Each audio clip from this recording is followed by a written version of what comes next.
मध्ये free course launch केलेला आहे, ज्याच्यामध्ये ऑलरेडी 3 क्लास अपलोड केलेले आहेत. याच्या मागचा अगोदरचा जो काही व्हिडिओ होता त्याच्यामध्ये मी तुम्हाला हे सांगितलेलं आहे, जे शेअरची खरेदी विक्री करण्यासाठी आपल्याला एक डीमॅट अकाउंटची गरज असते. ते डीमॅट अकाउंट कसं ओपन करायचं स्टेप बाय स्टेप मी कालच्या व्हिडिओमध्ये सांगितलेलं आहे. जरी तुम्हाला समजलं नसेल तर या व्हिडिओच्या डिस्क्रिप्शन बॉक्समध्ये टेलिग्राम चॅनलची लिंक आहे, त्याला जॉईन करून तुम्ही या ठिकाणी एक व्हिडिओ पाहू शकता, ज्याच्यामध्ये मी तुम्हाला समजावलं आहे की स्टेप बाय स्टेप या ठिकाणी डीमॅट अकाउंट कसं ओपन करायचं. ठीक आहे, आजचा आपला क्लास नंबर 14 आहे.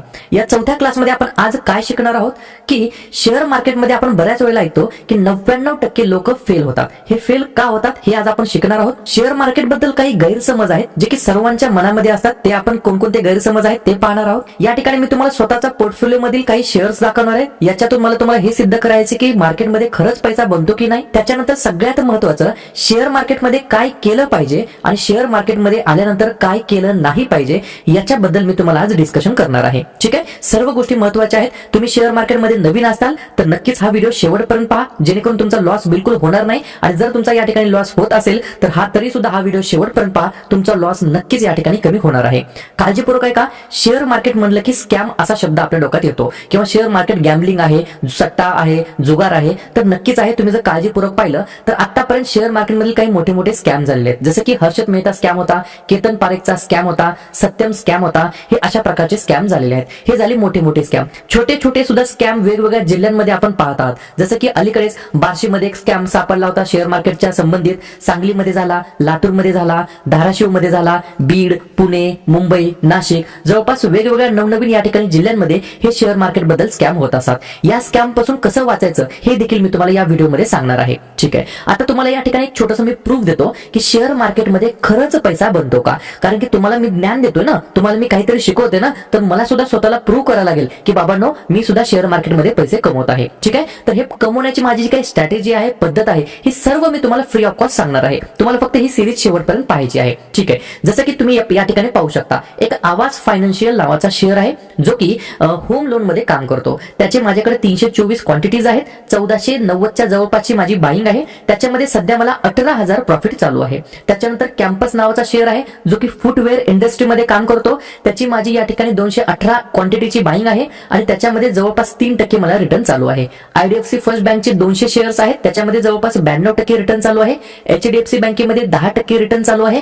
कॅम्प्स नावाचा शेअर आहे, जो की एएमसी बिझनेस मध्ये काम करतो. त्याच्यामध्ये मला 54% म्हणजे 22,000च्या जवळपास या ठिकाणी प्रॉफिट चालू आहे. आणि इंडिगो पेंट्स नावाचा सुद्धा एक पेंट सेक्टर मध्ये काम करणारा शेअर आहे, त्याच्यामध्ये सुद्धा मला जवळपास 22% 23%च्या जवळपास प्रॉफिट चालू आहे. हे या ठिकाणी माझ्या पोर्टफोलिओ मधील स्विंग पोर्टफोलिओ आहे माझा, त्याच्यामधील काही शेअर्स मी तुम्हाला दाखवले आहेत. याच्यातून काय लक्षात आलं की कुठल्याच ग्रुपला जॉईन न होता, कुठल्याच टीव्ही चॅनलचे न्यूज न ऐकता, कोणालाच पैसे न देता मार्केटमध्ये पैसे कमवले जाऊ शकतात. एफएनओ, फ्युचर ऑप्शन हे न करता सुद्धा पैसे कमवले जातात. हे मी या ठिकाणी तुम्हाला प्रूव्ह करून दाखवलेलं आहे. या ठिकाणी याच्यातून तुम्हाला लक्षात येत असेल की बाबा साधी गोष्ट आहे, नॉर्मल शेअर खरेदी केला, आपल्या खरेदी केलेल्या प्राइसच्या वर गेला आणि तो विकला तरी सुद्धा प्रॉफिट होतं. ठीक आहे, आता या ठिकाणी शेअर मार्केट बद्दल काही मिथ्स आहेत, म्हणजेच गैरसमज आहेत, ते अगोदर मी तुम्हाला दूर करतो. हा जर तुम्ही व्हिडिओ शेवटपर्यंत पाहिला तर नक्कीच तुम्हाला याचा खूप सारा फायदा होणार आहे. बरोबर, खूप खूप खूप 100 व्हिडिओचा एक व्हिडिओ असं म्हटलं तरी काय हरकत नाही. लक्षात घ्या, शेअर मार्केटमध्ये जे काही गैरसमज आहेत ते काय आहेत. पहिला गैरसमज आहे, शेअर मार्केट म्हणजे गेट रिच क्विक स्कीम, म्हणजे या ठिकाणी झटपट श्रीमंत बनता येतं. तर बिलकुल 100% हे चुकीचं आहे. बिलकुल या ठिकाणी गेट रिच क्विक स्कीम नाही. 25 दिन में पैसा डबल होत नाही. या ठिकाणी तुम्हाला या ठिकाणी फंडामेंटल अनालिसिस शिकावं लागतं, कंपनीच्या मॅनेजमेंट बद्दल शिकावं लागतं, कंपनीचं प्रोडक्ट मार्केटमध्ये चालतं की नाही याच्याबद्दल तुमचा अभ्यास असणं गरजेचं आहे. हा एक प्युअर हार्ड कोर बिझनेस आहे, व्हाईट मनी आहे, लीगल आहे. त्याच्यामुळे नॉलेज असणं या ठिकाणी सगळ्यात जास्त महत्त्वाचं ठरणार आहे. दुसरं या ठिकाणी गैरसमज आहे की investing is just like gambling, म्हणजे या ठिकाणी शेअर मार्केटला सट्टा जुगार असं या ठिकाणी बोललं जातं. तर बिलकुल नाहीये. हा प्युअर व्हाईट मनी या ठिकाणी बिझनेस आहे. तुम्हाला या ठिकाणी फक्त शिकता आलं पाहिजे, चार्ट अनालिसिस करता आलं पाहिजे, फंडामेंटल अनालिसिस करता आलं पाहिजे. त्याच्यानंतर तिसरा गैरसमज आहे, you need a lot of money to invest. बिलकुल नाही. जेव्हा पण मी स्वतः शेअर मार्केटमध्ये सुरू केलं होतं तेव्हा या ठिकाणी मला माझ्या वडिलांनी 10,000 20,000 असे या ठिकाणी सुरुवातीला पैसे दिले होते. त्याच्यानंतर कालांतराने मी जॉब करत करत थोडे पैसे साचवले आणि आजपर्यंत मी फक्त या ठिकाणी स्विंग ट्रेडिंग करतो. स्विंग ट्रेडिंग म्हणजे काय हे मी कालच्या व्हिडिओमध्ये सांगितलेलं आहे. शेअर काही प्राइसला खरेदी करणे आणि आपल्या प्राइसच्या वर गेलं की शेअर विकणे, हे सिंपल मी स्ट्रॅटेजी यूज करतो. त्याच्यानंतर काही गैरसमज अजून काय आहेत की you need to time the market to succeed, म्हणजे शेअर मार्केटमध्ये पैसे कमवायचे असले तुम्हाला खूप सारा टाइम द्यावा लागतो. बिलकुल नाही, तुम्ही जॉब करत करत किंवा शिक्षण घेत घेत हे सगळं काम तुम्ही करू शकता. त्याच्यानंतर stock market investing is only for the wealthy. श्रीमंत लोकांसाठी शेअर मार्केट आहे. बिलकुल नाही. तुम्ही समजा भले 10,000 रुपये महिना कमवत असाल, त्याच्यातील तुम्ही 2,000 रुपये मार्केटमध्ये टाकू शकता. तुम्ही 20,000 रुपये कमवत असाल, त्याच्यातील तुम्ही 5,000 रुपये शेअर मार्केटमध्ये टाकू शकता. थेंबे थेंबे तळे साचे, हे आपल्याला सिद्ध करायचं आहे. त्याच्यानंतर stocks always go up over the time. काय म्हटलेलं आहे गैरसमज की बाबा कुठला का स्टॉक असणार, कालांतराने त्याला वरच जायचं आहे. शब्दाशी अर्थ कधी घ्यायचा नाही. स्टॉक असो किंवा आपला माणूस असतो, तो शेवटी कायमचा या ठिकाणी वर जाणारच आहे, मोठा होणारच आहे. परंतु माणूस कसा असला पाहिजे, निर्व्यसनी असला पाहिजे, त्याच्याकडे पॉझिटिव्हिटी असला पाहिजे, त्याच्याकडे चांगले विजन असले पाहिजे, तरच तो माणूस श्रीमंत होईल. तशाच प्रकारे कंपनीचं असतं. कंपनी प्रॉफिटेबल असलं पाहिजे, कंपनीचे प्रोडक्ट मार्केटमध्ये सेल झालं पाहिजे, कंपनीचं मॅनेजमेंट चांगलं असलं पाहिजे, तेव्हा स्टॉक मार्केट हे कायमचं या ठिकाणी वर जात असतं किंवा इंडिव्हिज्युअल स्टॉक हे वर जातच असतं. ठीक आहे. जसं की उदाहरणार्थ HDFC बँक आहे, बजाज फायनान्स आहे, एशियन पेंट आहे. मागच्या 20 15 वर्षापासून या कंपनी चलतच आहेत ना. आता या ठिकाणी तुम्हाला अजून एक प्रश्न पडला असेल की सर, तुम्ही तर म्हणतात की शेअर मार्केटमध्ये लॉस होत नाही, तरी सुद्धा बऱ्याच जणांना या ठिकाणी लॉस झालेला आम्ही पाहिलेला आहे किंवा बऱ्याच जणांना लॉस होतो हे आम्ही ऐकलेलं आहे. तो का होतो, त्याच्या मागे काही 5-6 कारण आहेत. लक्षात घ्या. पहिलं कारण आहे lack of education and research. रिसर्चच करायचं नाही, त्याच्याबद्दल नॉलेजच नाही. ह्यानं शेअर घे म्हटलं की शेअर घ्यायचा, ह्यानं विक म्हटलं की विकायचा, त्याच्याबद्दल नॉलेज घ्यायचं नाही. याच्यामुळे या ठिकाणी लॉस होतो. त्याच्यानंतर लॉस का होतो, तर कोणाकडून हे पैसे उधार घेणे आणि ते पैसे शेअर मार्केटमध्ये लावणे. कधीच उधार घेऊन पैसे कमवायचे नाहीत किंवा उधार घेऊन पैसे गुंतवायचे नाहीत. भले तुमच्याकडे या ठिकाणी 10,000 असू द्या, त्याच्यातील तुम्ही 1,000 2,000 एवढेच पैसे लावा, परंतु ते स्वतःचे असले पाहिजे. 10च्या 10,000 लावायची गरज नाही. ठीक आहे. थेंबे थेंबे तळ साचवायचं. ठीक आहे. त्याच्यानंतर लॉस का होतो, इमोशनल इन्व्हेस्टिंग. म्हणजे एखाद्या स्टॉकला चिटकून राहायचं की बाबा नाही, मला अदानी खूपच आवडतात, मग मी अदानीचे शेअर घेणार, की नाही बाबा मला टाटा खूपच आवडतात, टाटाचे शेअर घ्यायचं. असं बिलकुल करायचं नाही. अदानी असो, टाटा असो, अंबानी असो, त्यांचे शेअर्स पाहायचे, त्यांची बॅलन्स शीट पाहायची, प्रॉफिटेबल आहेत की नाही, कर्ज किती, कमवतात की नाही, की फक्त बॅलन्स शीट फुकटची दाखवलेली आहे, हे चेक करायचं. त्याच्यानंतर लॉस का होतो, स्पेक्युलेशन, गॅम्बलिंग मेंटॅलिटी. म्हणजेच काय, 8 10 का 20, 10,000चे 10चे 20 करायचे, 20चे 40 करायचे, 40चे 80 करायचे. अशी जर थिंकिंग असेल तर शेअर मार्केटमध्ये 100% लॉस होतो. त्याच्यानंतर लॅक ऑफ रिस्क मॅनेजमेंट. रिस्कच आपली स्वतःची मोजायची नाही. जर समजा आपल्याकडे 10,000 आहेत, तर लोक काय करतात, 10च्या 10,000 एका स्टॉक मध्ये लावायचं किंवा 10च्या 10,000चे ऑप्शन्स घ्यायचे. लगेच त्याच दिवशी 10,000चे एकतर 20,000 होतील किंवा 10,000चे 0 होतील. झिरो टू हिरो करण्याच्या नादामध्ये जातात, ते हिरो ते झिरो होऊन या ठिकाणी बसतात. त्याच्यानंतर लॉस का होतो, ओव्हर लिव्हरेजिंग किंवा ओव्हर ट्रेडिंग. एखादा ट्रेडमध्ये आपल्याला लॉस झाला, एखाद्या ह्याच्या गोष्टीमध्ये लॉस झाला, तर अजून एखादा छोटा ट्रेड ट्राय करायचा प्रयत्न करायचा. परंतु झालेला लॉस रिकव्हर करण्यासाठी परत ट्रेड घेणं, याला म्हणतात ओव्हर ट्रेडिंग. हे बिलकुल करायचं नाहीये. आणि या चॅनलच्या माध्यमातून मी तुम्हाला option selling, option buying, currency, commodities या सर्वांपेक्षा स्विंग ट्रेडिंग कसं करायचं, इक्विटी मध्येच पैसा कसा बनवायचा, हे जास्तीत जास्त मी तुम्हाला शिकवणार आहे. त्याच्यानंतर लॉस का होतो, टायमिंग द मार्केट. उगाच मार्केटला टाइम करायचं की मला वाटतं की हा शेअर इथपर्यंत जाईल, मला वाटतं की हा शेअर इथपर्यंत पडेल. बिलकुल असलं या ठिकाणी गैरसमज पाळायचा नाही. चार्ट बघायचं, चार्ट इज सुप्रीम, सगळं काही चार्ट मध्ये असतं. त्याच्यानंतर लॉस का होतो, लॅक ऑफ पेशन्स, डिसिप्लिन. शिस्तच नाही, पेशन्सच नाही. आज घ्यायचा, लगेच उद्या 10% पळायला पाहिजे. बिलकुल नाही. कुठं घ्यायचा आणि कुठं विकायचा हे मी तुम्हाला सर्व शिकवणार आहे. Ignoring diversification. म्हणजेच काय, तुम्हाला एक वाक्य आठवतंय, don't put all eggs in one basket. म्हणजेच सगळे अंडे एकाच बास्केटमध्ये नका ठेवू. याचा अर्थ काय, तर अंडे फुटू शकतात ना. त्याच प्रकारे तुमच्याकडे असलेले सर्व पैसा, सर्व कॅपिटल एकाच स्टॉक मध्ये नका लावू. काही पैसे या स्टॉक मध्ये लावा, काही पैसे त्या स्टॉक मध्ये लावा. म्हणजेच डायव्हर्सिफिकेशन करा. त्याच्यानंतर इग्नोरिंग फंडामेंटल्स. याच्यामुळे लॉस होतो. आपल्याला माहित आहे की या ठिकाणी वोडाफोन आयडिया हे काय आहे, कंपनी खराब आहे, कंटिन्युअसली लॉस मेकिंग कंपनी आहे. तरी सुद्धा आपण काय करतो, नाही वोडाफोन आयडिया 10चा 100 होईल, 10चा 100 होईल म्हणून त्याच्यात पैसे लावतो. बिलकुल नाही. फंडामेंटल या ठिकाणी इग्नोर बिलकुल करायचं नाही. त्याच्यानंतर panicking during market volatility. Share market आहे, वर चढ होत असतं, खालीवरी होत असतं, चांगल्या रसाला सुद्धा गतिरोधक असतात. त्याच्यामुळे जेव्हा मार्केटमध्ये या ठिकाणी ब्लड बाथ येतो, म्हणजेच या ठिकाणी मार्केटमध्ये एकदम क्रॅश येतो, त्यात किंवा करेक्शन येतं, तर त्याच्यामध्ये बिलकुल घाबरायचं नाही.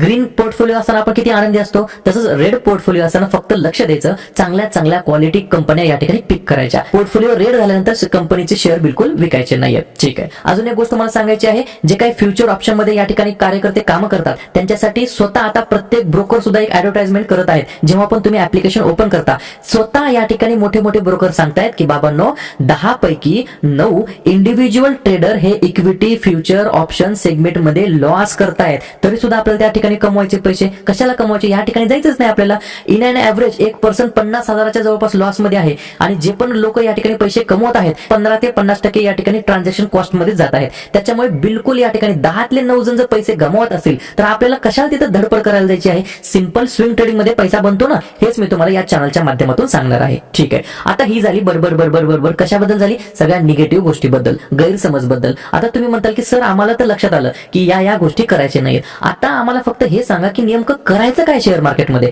तर अवश्य याच्या पुढचे 2 मिनिट त्यासाठीच आहेत. काय करायचं शेअर मार्केटमध्ये, सगळ्यात पहिली गोष्ट केम विथ लेस मनी. भले तुमच्याकडे 10,000 असू द्या, 20,000 असू द्या, 30,000 असू द्या किंवा 50,000 असू द्या, छोट्या छोट्या अमाऊंटनं शेअर मार्केटमध्ये या. दुसरी गोष्ट लक्षात ठेवा, डोंट बॉरो मनी. कधीच कोणाकडून पैसे उधार घेऊन शेअर मार्केटमध्ये लावू नका. भले तुमच्याकडे 5,000 असू द्या, 10,000 असू द्या, एकच बजाज फायनान्स घ्या, त्याच्यातून 200-300 रुपये आले की विकून टाका. सिंपल अशी तुम्ही स्ट्रॅटेजी यूज करू शकता ना. ठीक आहे, तिसरी गोष्ट काय करायची आहे, don't put all eggs in one basket. भले तुमच्याकडे 10,000 असू द्या किंवा 1,00,000 रुपये असू द्या, तुम्हाला या ठिकाणी तुमचे जे काही सर्व कॉर्पस आहे, पैसा आहे, तो तुम्हाला काय करायचा आहे, एकाच शेअर मध्ये, एकाच स्टॉक मध्ये, भले तो कितीही चांगला असू द्या, कितीही चांगला असू द्या, त्याच्यामध्ये टाकायचे नाहीत. त्याच्यानंतर तुम्हाला काय करायचं आहे, लर्निंग फोकस. म्हणजे जे काही लर्निंग आहे, एज्युकेशन आहे, त्याच्यावरती तुम्हाला फोकस द्यायचा आहे. त्याच्यानंतर काय, लर्न चार्ट्स. जे काही चार्ट्स असतात ते तुम्हाला या ठिकाणी शिकायचे आहेत. चार्ट मध्ये जर तुम्ही या ठिकाणी मास्टर की केली तर मी खरं सांगतो तुम्हाला माझी देखील गरज नाही, कोणत्याच युट्यूब चॅनलची गरज नाही, कुठल्याच मार्केट गुरुची गरज नाही. या ठिकाणी जेव्हा तुम्ही चार्ट मध्ये परफेक्ट होताल तेव्हा तुम्हाला चार्ट स्वतः बोलायला लागेल की या ठिकाणी बाय कर, या ठिकाणी सेल कर किंवा या ठिकाणी ऍव्हरेज कर. ठीक आहे, त्याच्यानंतर बी इमोशनलेस. बिलकुल इमोशन या ठिकाणी बाळगायचं नाही. प्युअर बिझनेस आहे, मी या ठिकाणी खरेदी करणार तर करणार आणि या ठिकाणी मी विकणार तर विकणार. बरोबर. त्याच्यानंतर treat like it's a business. मी आता सांगितलं बिझनेस सारखं याला ट्रीट करायचं आहे. त्याच्यानंतर तुम्हाला काय करायचं आहे, लेफ्ट पेड ग्रुप्स. ज्या पण तुम्ही ग्रुप्स मध्ये जॉईन असतात ना, की ज्या ठिकाणी पी कॉल देतात, सी कॉल देतात, ते सर्व ग्रुप या ठिकाणी लेफ्ट करायचे आहेत. इग्नोर टिप्स अँड कॉल्स, खास करून F&O चे, हे या ठिकाणी तुम्हाला इग्नोर करायचे आहेत. त्यानंतर डोंट वॉच बिझनेस न्यूज. बिलकुल न्यूज बघायचे नाहीत. न्यूज बघितलं की आपली सायकोलॉजी हलते. तुम्हाला काय बघायचं आहे, फक्त कंपनीचं मॅनेजमेंट आणि कंपनीचं बॅलन्स शीट, या 2 गोष्टी तुम्हाला जर पाहिल्या आणि तिसरी गोष्ट चार्ट मध्ये जर तुमचं परफेक्शन आलं तर तुम्हाला चौथी गोष्ट बघायची गरज नाही. त्याच्यानंतर नेव्हर डू F&O. मी आता सांगितलं, फ्युचर ऑन ऑप्शन करायची बिलकुल गरज नाही. इंट्राडे नाही करायचं, क्रिप्टो नाही करायचं, स्टॉक मध्ये फ्युचर ऑन ऑप्शन नाही करायचं. पहा, बरेच जण आहेत, आपण साधी गोष्ट आहे, स्विंग मध्ये पैसे कमवू शकत नाहीत. एखाद्या स्टॉक मध्ये समजा बजाज फायनान्स आज 7,000 रुपयाला आहे, तो 7,000 रुपयाचा शेअर घेऊन आपण तो साधी गोष्ट आहे 7,300 रुपयाला जर विकू शकत नाही तर काय याला अर्थ आहे, बरं सांगा तुम्ही. साधी गोष्ट आहे, फक्त आपल्याला काय पाहिजे, आपल्याला हे नकोय 7,000 घेऊन 7,300 ला विकायचं. आपल्याला काय पाहिजे, 7,000 चे 14,000 झाले पाहिजे, 14 चे 21 झाले पाहिजे, 21 चे 42 झाले पाहिजे. अशी जर मेंटॅलिटी असेल तर नक्कीच शेअर मार्केटमध्ये लॉस घेऊनच तुम्ही बाहेर पडणार आहात. त्याच्यानंतर फोमो बाईंग करायची नाही. बाबा काहीतरी होतंय, काहीतरी न्यूज आहे म्हणून लगेच बाय करतो, लगेच ग्रीडीनेस आणायचं नाही, बिलकुल नाही. निवांतपणे व्यवस्थितपणे चार्ट मध्ये सगळं काही दिसतं तुम्हाला. ठीक आहे, तर आजच्या व्हिडिओमध्ये विद्यार्थी मित्रांनो आपण आज काय शिकलं, तर 99% जे काही लोक आहेत शेअर मार्केटमध्ये फेल होतात किंवा शेअर मार्केट फेल आहे, जुगार आहे, सट्टा आहे असं का म्हणतात, याच्याबद्दल आपण शिकलो. शेअर मार्केट बद्दल काही गैरसमज आहेत ते आपण या ठिकाणी डिस्कशन केलं. खरंच पैसा बनतो की नाही, माझ्या पोर्टफोलिओ मधील काही शेअर्स तुम्हाला मी शो केले, त्याच्यातून मी तुम्हाला सांगितलं सिंपल इक्विटी मध्ये सुद्धा पैसा बनतो. त्याच्यानंतर शेअर मार्केटमध्ये काय केलं पाहिजे आणि सगळ्यात महत्त्वाचं काय केलं नाही पाहिजे, या सुद्धा गोष्टी मी तुम्हाला शिकवलेल्या आहेत. ठीक आहे, हा झाला आजचा भाग. पुढच्या व्हिडिओमध्ये आपण काय शिकणार आहोत, तर आता आपण या ठिकाणी हळूहळू शेअर मार्केटमध्ये पदार्पण करत आहोत.